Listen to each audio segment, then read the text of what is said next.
अस्सलाम वालेकुम प्यारे दोस्तों, उम्मीद करती हूँ आप सब खैरियत से होंगे।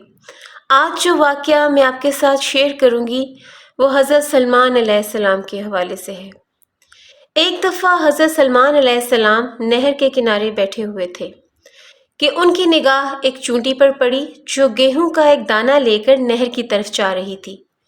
हज़रत सलमान अलैहिस्सलाम इसको बहुत गौर से देखने लगे। जब चूंटी पानी के करीब पहुंची तो अचानक एक मेंढक ने अपना सर पानी से निकाला और अपना मुंह खोला तो ये चूंटी अपने दाने के साथ उसके मुंह में चली गई। मेंढक पानी में दाखिल हो गया और पानी में ही बहुत देर तक रहा। हज़रत सलमान अलैहिस्सलाम ये सब कुछ बहुत गौर से देखते रहे। ज़रा ही देर में मेंढक पानी से निकला और अपना मुंह खोला तो चूंटी बाहर निकली, अलबत्ता इसके साथ दाना नहीं था।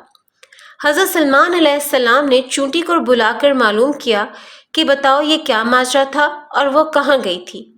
उसने बताया कि ए अल्लाह के प्यारे नबी, आप जो नहर की तह में एक बड़ा खोखला पत्थर देख रहे हैं, इसके अंदर बहुत से अंधे कीड़े मकोड़े हैं।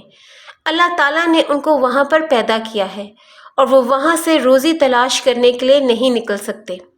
अल्लाह ताला ने मुझे उनकी रोज़ी का वकील बनाया है। मैं उनकी रोज़ी को उठाकर ले जाती हूँ और अल्लाह ने इस मेंढक को मेरे लिए मुकर्रर किया है ताकि वो मुझे लेकर जाए।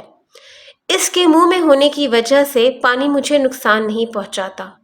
वो अपना मुंह बंद पत्थर के सुराख के सामने खोल देता है, मैं उसमें से दाखिल हो जाती हूँ।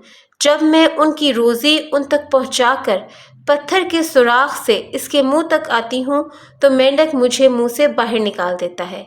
हज़रत सलमान अलैहिस्सलाम ने कहा, क्या तूने उन कीड़ों को किसी की तस्बीह करते सुना है?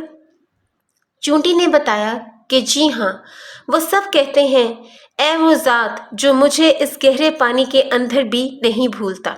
सुभान अल्लाह। उम्मीद करती हूँ कि आज का ये दिलचस्प वाक़या आपको पसंद आया होगा। चैनल को लाइक और सब्सक्राइब ज़रूर कीजिएगा। अपना बहुत सा ख्याल रखिएगा और दुआ में याद रखिएगा। फ़ी अमान अल्लाह।